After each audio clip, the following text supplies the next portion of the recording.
Capítulo 9. O inverno. Passaram-se os meses numa abafagem morna e tenra, bacorejos dos vindouros e gélidos dias de inverno. Vieram. Friozão. O sol dormia mais cedo, despertava mais tarde. De lado, indolente, tardo, bisonho. Como se não pudesse dar cabo daquilo, o frio. O ventinho trépido, frouxo, de anteontem azucrinava agora a tez do sertanejo, queimava-lhe a pele, o ânimo. E os dias tornaram-se mais uma vez inóspitos, e o labor diário, tarefa ainda mais ardorosa. Chegará num final de tarde, maio, hospedou-se. Nunca haviam visto tão poderoso. Inverno, inferno. As lufadas carregavam um veneno invisível que logo apoderou-se do mundo.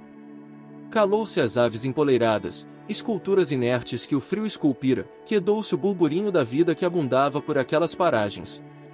Os arvoredos, disformes, nus, desérticos, em suplicante lamentação retorciam-se ao furor das rajadas, tesos, estáticos. Não se havia mais aquelas visitações rotineiras, constantes. Cada um de por si. Não batia na cachola de São Vivente dar com aquelas incursões corriqueiras aos sítios vizinhos, tão próximos, tão distantes. Semanas de hibernações, não se ouviram durante dias notícias qualquer dos moradores mais longínquos. A ilha se fez deserta. Muda. Mudinha. Houveram perdas vultuosas nas plantações, na criação ainda mais. Mas várias cabeças do gado zebu pereceram, os carneiros, os cabritos, as aves do terreiro, todos choraram os seus. Um casal de jumentos, animais de trabalho, morreu. Mortinho foi encontrado em estado basto de decomposição, após vários dias de desaparecimento. Se houvessem carcarás ou aqueles negros planadores teriam aproveitado a ceia maravilhosa que dariam aqueles fartos flancos. A horta, que outrora irradiava folhas e legumes verdoengos, mas parecia um cemitério com suas covas desérticas, em perpétua desolação, coisa de dar pena. Nada escapara, nem o coentro, nem as cebolinhas, nem o alface, nada, um pé de pimenta malagueta até que tentou mais fora logo consumido pelas seguidas noites de geada. Passaram, assim, dias presos em casa tomando caldos quentes, e beliscando coisas aqui, ali, em demoradas conversações, ou regurgitando reminiscências, casos, lembranças. O único bem que o inverno trazia, aqueles doces e tempos perdidos entre os de casa, na quentura do fogão fumarento. A lide diária era às pressas, comunitária. Todos por uma tarefa. Cedo, com os primeiros minguados raios do sol se extraía dos úberes das leiteiras, o leite. Vaca. E vinham a mojada, a estrela, a bailarina, a catuaba, outras.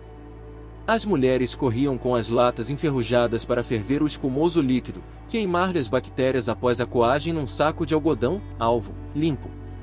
À tardinha, antes do arrebol, exilavam-se os bezerrinhos a um pasto à parte, apartados de sua genitora.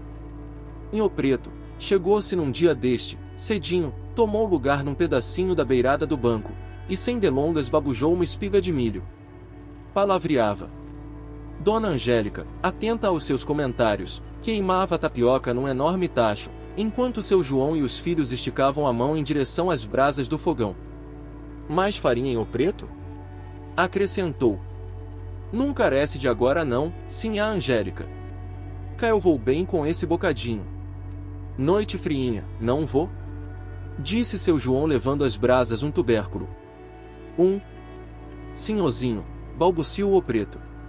As matutinas léreas iam-se em vai e vem monótonos, alcançava a horinha do almoço, o bolinho de chuva no fim do dia, e não mais que alguma parte da noite, quando então repousava-se de não fazer nada.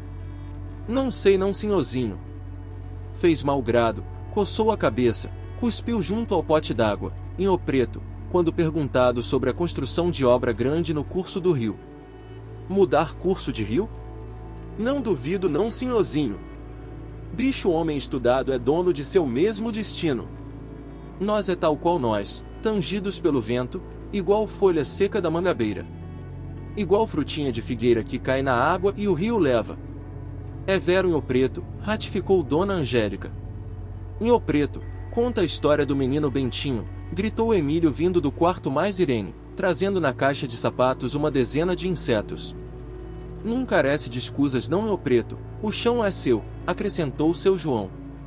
Com a voz rouca, suave e melancólica, Nhô Preto contou a história do menino Bentinho, promessa de uns potes de doce que Emílio levará dias atrás. O fato se deu na fazenda do senhor Antiquim, homem basto de terras, plantação de tudo quanto há, senhor de dinheirama mesmo, lá das bandas dos Gerais, Cerradão Brabo. Vivia com sua esposa Zefina, o filho, menino muito diabrento, Bentinho, sua graça. O que de bom brotou em abundância no pai, escasseou em Bentinho. Aos 15 anos já era dono de si. Maltratava a todos, a mãe, o pai, os peões, punha-lhes autoridade de gente má, gentinha. Zelava de maltratar toda a criação, cães e gatos fugiram, após tantas visitas ao fundo do poço, aves, quase nada, rançava-lhes ainda vivas as pendas para enfeitar as flechas com as quais importunavam o gado, os cavalos. Pássaros, coisa rara por aquelas veredas, matava a todos, colecionava suas cabeças, ressequidas, esqueléticas, milhares delas jazentes num pequeno cemitério que edificara debaixo do manguezal. Não chegasse ali viva alma, caso contrário, seria ferroada por sua ira, diabruras. Em noites de luar pegava da rabeca, espécie de violino rústico, e tocava triste canção. Horas e horas. Sem descanso. Sorridente da mortandade e das malvadezas do dia a dia. Vizinhos? Nenhum, afugentava-os com pilhérias, chacotas, mentiras. Outro dia deu por lá um padre, a pedido dos pais. Bentinho se fez doce, meigo, sensível, chorou lágrimas, pediu a bênção, depois, riu-se muito em gargalhadas estridentes, frondosas. Falou misérias ao padre, escorraçando com uma espingarda de 2 canos, cena lastimável. Um dia o castigo veio, a galope. Uma rolinha caldo de feijão, solitária, única, cantou na comeeira da choupana. Bentinho não hesitou, debaixo esticou as borrachas do bodoque e abateu sem piedade a frágil avezinha. Buscou-a, ainda viva quis a ave dizer-lhe alguma coisa, enquanto ele estrangulava-lhe a cabeça, o troféu. Saiu, para esticá-la também no cemitériozinho, terras só suas. Ajeitou-a, deu por fim a percorrer o fúnebre sítiozinho, perpassando sorridente os cadavéricos passarinhos. De repente, ferroou-lhe o calcanhar alguma coisa, bateu com as mãos, ainda pôde ver a Urutu se escorregar para os matos, enquanto as vistas lhe escapuliam. A mãe socorreu-o depois de tardos minutos. Daí em diante, sofrerá como gente grande, sem dó a vida dos espetados pássaros agora formigavam-lhe nas veias, doía-lhe a testa, a boca, o ventre. Definhou. Magérrimo. Nunca mais andou. Mal vias as coisas. Vultos, fantasmas que agora o acudiam com chás, rezas e benzimentos. A dor mudou-lhe a face, o coração. Lembrou-se da rolinha caldo de feijão. Talvez ela merecesse estar viva, ele, dependurado, no velho cemitériozinho.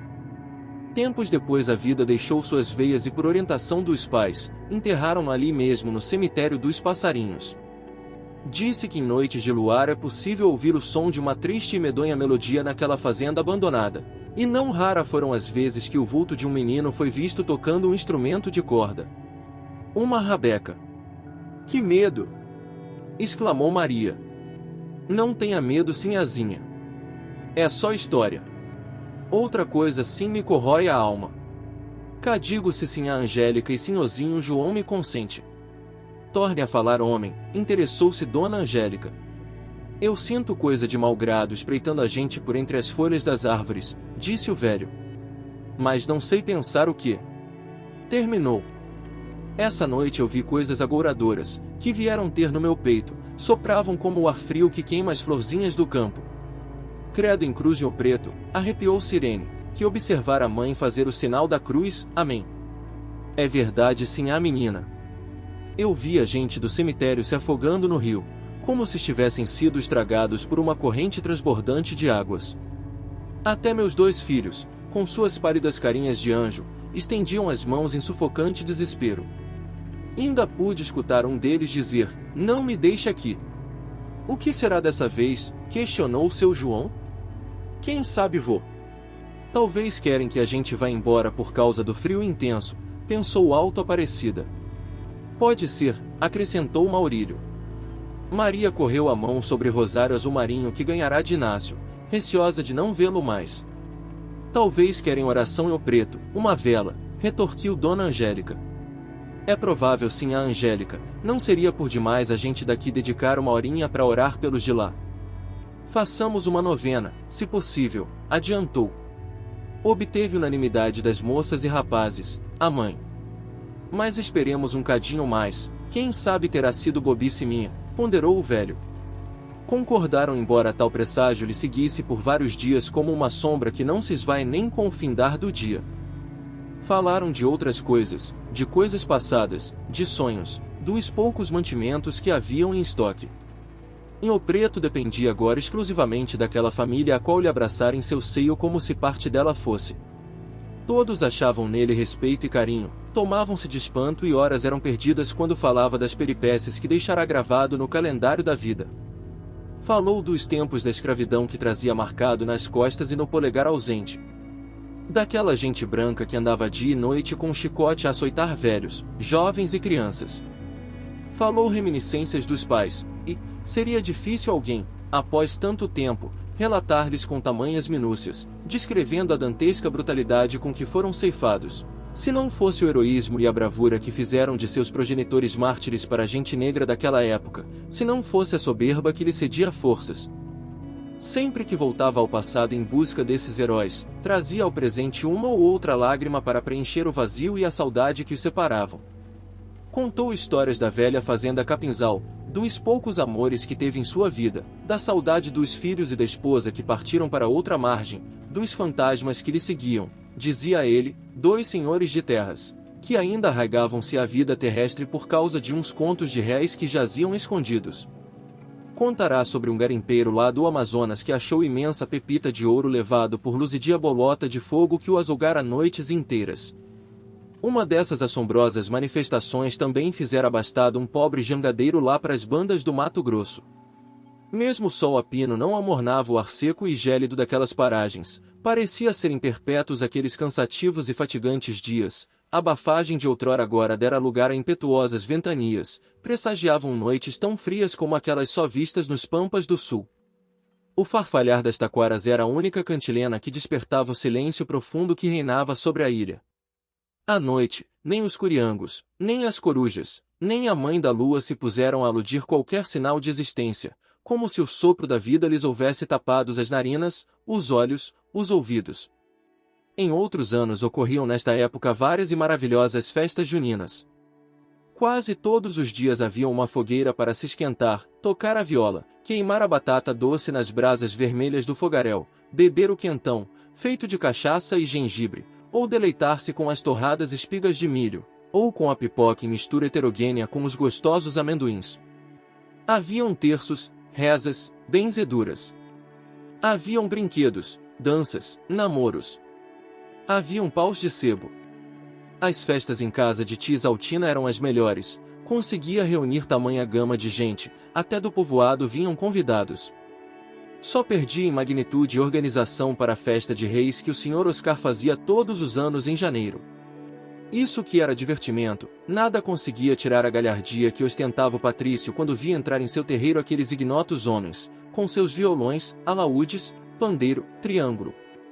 E que festa era para as crianças ver aqueles bizarros seres que saltitavam com a lendária espada da morte, um salto aqui, outro ali, de repente, uma corrida atrás dos jovenzinhos que se espalhavam céleres como o cardume de lambaris que se assombra à flor da pele. Segurava pomposo a velha bandeira dos magos, enquanto olhava altivo para a jubilosa multidão. Mas esse ano os mastros de São Pedro não foram sequer levantados. Tudo estava tomado por uma invisível mortalha, por um sentimento obscuro de medo, por um não sei o que de inércia e desalento. Saudosos, temeram por dias piores. Um ou outro causo fazia-lhes esquecer os tenebrosos dias e riam-se a bastas gargalhadas, abobando-se com pilhérias e chacotas que faziam entre si. Lá fora revoltosos ventos com rebeldia instigavam-os em coléricas lufadas como se deleitassem com o azougue alheio, como se cabalasse maquiavélico e dantesca tragédia, como se quisesse antemão dardejá-los com o horror que estava por vir. O céu abacinado dava provas disso, conduzindo os nimbos em leste e violenta ventanias. Falaram da besta fera, um ser inimaginável tirado das profundezas mais amedrontadoras do âmago humano, talvez filha de todos os temores, de todos os horrores. Causaria copiosa destruição, só salvando-se aquelas criaturas que houvessem sido marcadas com o sinal de Deus, prova de fé e devoção às coisas espirituais. Demais, viria buscar os incrédulos, os avarentos, os assassinos, e toda espécie de gente má, a filha da morte, a amiga do medo, devoraria os pecadores com sua dourada foice, como se estivesse ceifando a colheita dantes semeada e ao final de 7 dias suas almas levadas para o fogo eterno, em exílio perpétuo nas labaredas dos escaldantes rios de enxofre, nas cavernas inimagináveis das trevas.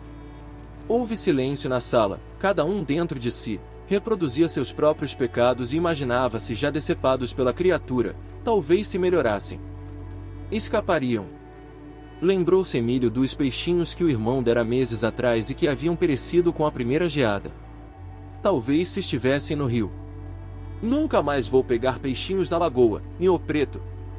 Deus perdoa as crianças, ameigou Dona Angélica, com o consentimento de Nhô Preto que alisava os cabelos negros da assustada criança. Nada havia inspirado naquelas tímidas almas tanto pavor, nem mesmo o chumaço de pelos que o senhor Josefino havia arrancado do dorso de um lobisomem, em noite de lua cheia, na quaresma passada, quando tomado de inesperado sonambulismo deparou-se nas cercanias do cemitério. Dissera ter travado terrível batalha de vida e morte com o asqueroso e horripilante ser, tirava a camisa e mostrava os arranhados pelo corpo que afirmava serem das garras do monstro. Era comum em época de quaresma a aparição desse estranho ser, já haviam dito até ser alguém da ilha, que amaldiçoado pela mãe, sofria-lhe as pragas. Toda espécie de filhotes era alvo do bicho, desde pintinhos a potros. Várias eram os ribeirinhos que aninhavam tais criaturas no interior de suas humildes casas, pondo-as a salvo do algoz. Falaram de alma penada, desprezíveis criaturas que a luz abandonou. Vagueavam pelas veredas invisíveis, absortas, sombras ignotas que devoravam-se em solidão e desejos. Diziam ser elas as responsáveis pelo bater repentino das portas, pelo chamado sombrio e inquietante que não sabia-se de onde vinha, pelo espantar da criação, e tantos outros diminutos acontecimentos. Pobres criaturas, seus desejos afloravam em suas almas, mas seus corpos distantes estavam de qualquer matéria. Se a gula lhes houvesse consumido, agora morriam-se de prazeres sob os restos da mesa. Se houvessem sido perdidos pela ganância, agora choravam copiosos ao ver os filhos jogarem na lama a fortuna que construíram. Se fossem vítimas do adultério, agora lhes tosquiavam a alma andarem vagantes pelos antros em desesperador desejo. A sede, a fome, o sono, eternos anseios jamais saciados. Uma dessas almas foi a do vaqueiro Cizenando. Sua cruz hoje encontra-se a caminho do povoado, em frente à porteira da fazenda Capinzal, num vale, numa ribanceira. Dizem que matou os pai e o irmão para se tornar herdeiro único das terras de seus genitores. Tirou-lhes a vida, brutalmente, acusando o capataz da fazenda, senhor Jesuíno, de tê-los assassinado. Premeditou tudo ardilosamente, utilizando-se das armas do bom capataz para realizar tal empreita. O homem foi preso e condenado, morto em praça pública, pelo clamor de justiça do povoado. Cizenando, herdou a fazenda, as posses dos pais. Casou-se e enterrou em si tal segredo. Mas não tardou-lhe a ira dos anjos, e a justiça se fez presente na luz dos seus olhos. A lepra assombrou-lhe a vida. A carne antes jovem e bela, tornou-se apodrecida, morada de vermes e moscas. A esposa e os filhos o condenaram à solidão, expulsando de suas próprias terras. Vivia numa pequena barraca, no fundo de um grotão, onde um escravo lhe levava de tempos e tempos pedaços estragados de carnes tão apodrecidas como as dele, e dos quais se alimentava. Morreu e não conseguiu relatar seu segredo a ninguém. Morreu a carne. O espírito continuou vagando por aquelas paragens, atormentando-se com as labaredas do arrependimento. Sua voz extrapolava os limites do sobrenatural e clamava plangentemente pelo perdão dos pais, do irmão e do velho capataz mortos inocentes. Sua alma percorria as noites incomodando a todos, apavorando-os com os gritos da sua morte, com os gemidos do seu desespero. Sem entender, cercavam-se de rezas e novenas, e missas que um padre vinha rezar na capela da fazenda. Certo dia, a esposa, remexendo coisas antigas num porão esquecido, encontrou dentro de um malão uma carta escrita por Cisenando dias antes de ser exilado, que explicava todo o acontecido. Pedi em testamento que fosse feito justiça para o descanso de sua vergonhosa alma, caso não encontrasse cura para sua enfermidade, caso não tive tempo de por si mesmo reparar o mal que praticara. Tempos depois a família mandou erguer uma capela junto à sua cruz, rezando missas por 7 dias. Também repartiram a fazenda com os filhos do capataz. E nunca mais ouviram os gemidos de Cisenando lá no fundo do grotão. Falaram tantas vezes das mesmas coisas, e tantas outras vezes ganharam o dia acariciados pelas chamas deliciosas e mornas do fumarento fogão de lenha. Um dia, viram de novo o sol, e a ilha encheu-se de uma barulhenta movimentação, como se fosse hora de contar as baixas, e preparar-se para novas batalhas, que certamente viriam. O casal de pardais esqueceu os dias tristes de outrora e pôs-se a cantar na comeira da casa, com seu piado repetitivo, encantador. Esqueceram-se todos daqueles tenebrosos dias e das místicas adivinhações de Inho Preto. Quem sabe houvesse apenas sonhado. De novo na alma daquela gente esboçava-se a esperança, pintada a suor e trabalho, tão peculiares a esse povo.